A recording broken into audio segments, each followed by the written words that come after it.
اعوذ باللہ من الشیطان الرجیم بسم اللہ الرحمن الرحیم الحمد للہ رب العالمین والصلاة والسلام علی محمد وعلی آلہ الطیبین الطاہرین واللعنۃ الدائمۃ علی اعدائہم اجمعین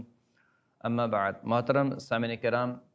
سید الشہداء امام حسین علیہ السلام نے جناب حر کے لشکر کے سامنے ایک مختصر سا خطاب کیا تھا جو نماز ظہر سے پہلے تھا۔ جب نماز ظہر تمام ہو گئی اور امام حسین علیہ السلام کا خطبہ ختم ہو گیا اور امام نے حجت تمام کر دی، تو سب کے سب لوگ خاموش تھے اور سب کے سب لوگ اپنی اپنی جگہ پر جا کر بیٹھ گئے۔ یہاں تک کہ نماز عصر کا وقت ہوا تو امام علیہ السلام نے حکم فرمایا کہ اب چلنے کا وقت ہو گیا ہے، اور منادی کو کہا کہ تم ندا دو نماز عصر کے لیے۔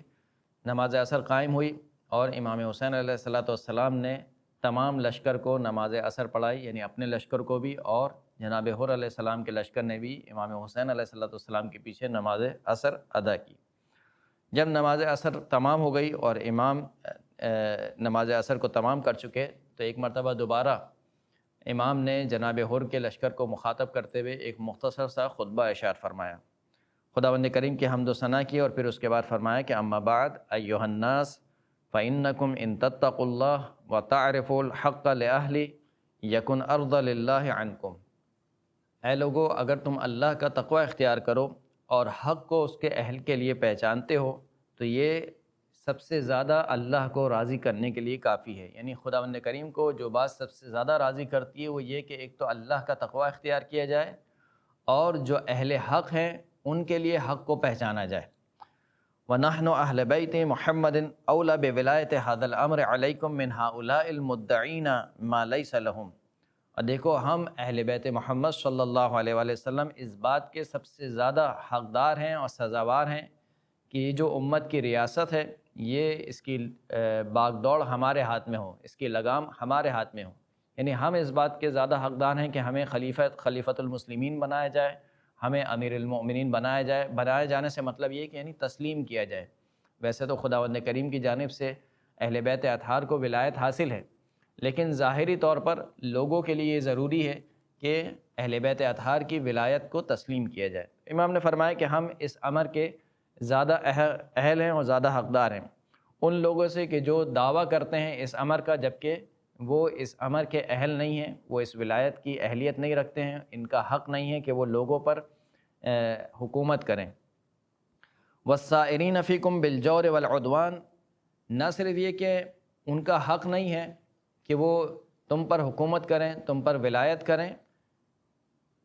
وہ تم لوگوں میں ظلم و جور کو رواج دینے والے ہیں۔ یعنی ایک طرف سے ان کے اندر یہ اہلیت نہیں ہے کہ وہ تم پر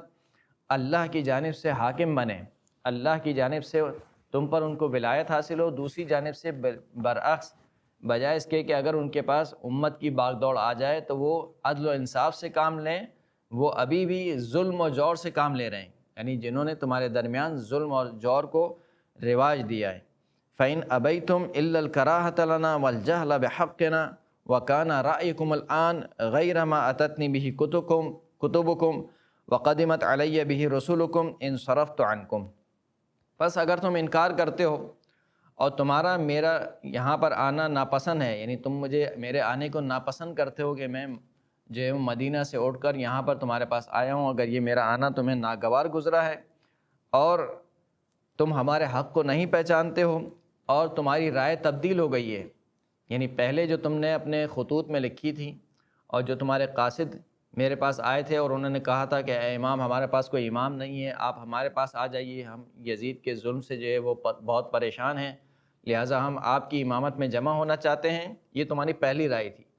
اب اگر تمہاری رائے تبدیل ہو گئی ہے، یعنی بالفرض تم سمجھتے ہو کہ صحیح ہے، ہم نے پہلے غلط کام کیا تھا، ہماری پہلے رائے صحیح نہیں تھی، اگر تمہاری رائے تبدیل بھی ہو گئی ہے تو صحیح ہے، انصرفت، تم میرا راستہ چھوڑ دو، انصرفت عنکم، میں تمہارے پاس سے جہاں جانا چاہتا ہوں چلے جاؤں گا۔ یعنی امام نے مجبور نہیں کیا، دوبارہ ایک طریقے سے دیکھا جائے تو امام نے پہلے والے خطبے کی تاکید کی ہے کہ دیکھو، میں اپنی مرضی سے مدینے سے اٹھ کے یہاں پر نہیں آیا ہوں تمہارے پاس، تم نے مجھے بلایا تھا تو میں تمہارے پاس آیا ہوں،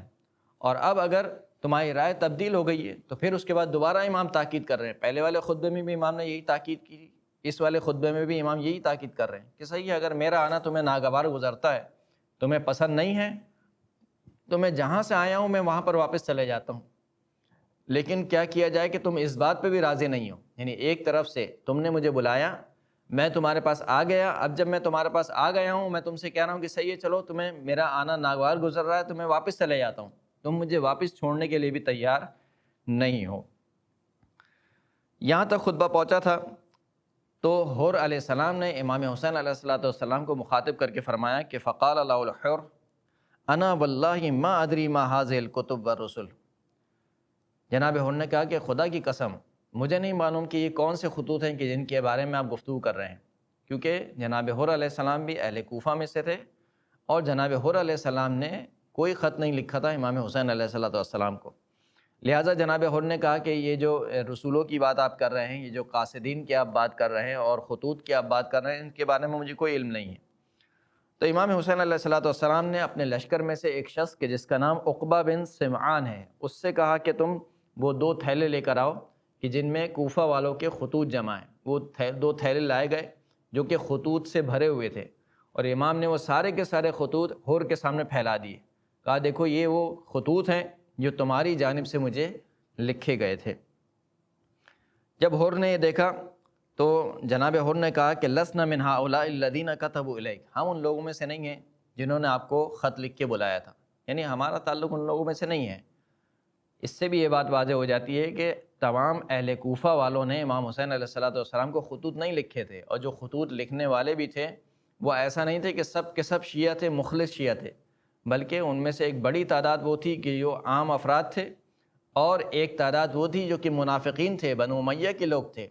وہ امام کو ایک طریقے سے ان کے اپنے زعم میں گھیرنا چاہتے تھے کہ وہ امام کو یہاں بلائیں اور یہاں بلا کے یہاں پر آنے کے بعد ان کو گھیر لیا جائے اور پھر ان کو جو ہے وہ قتل کر دیا جائے۔ لہذا جناب حر علیہ السلام نے کہا کہ ہم ان لوگوں میں سے نہیں ہیں کہ جنہوں نے آپ کو خط لکھا ہو۔ وقد امرنا ان اذا لقینا لا نفارقک حتی نقدم الکوفۃ علی عبید اللہ ابن زیاد، ہمیں تو یہ حکم دیا گیا ہے کہ جب ہم آپ سے ملاقات کریں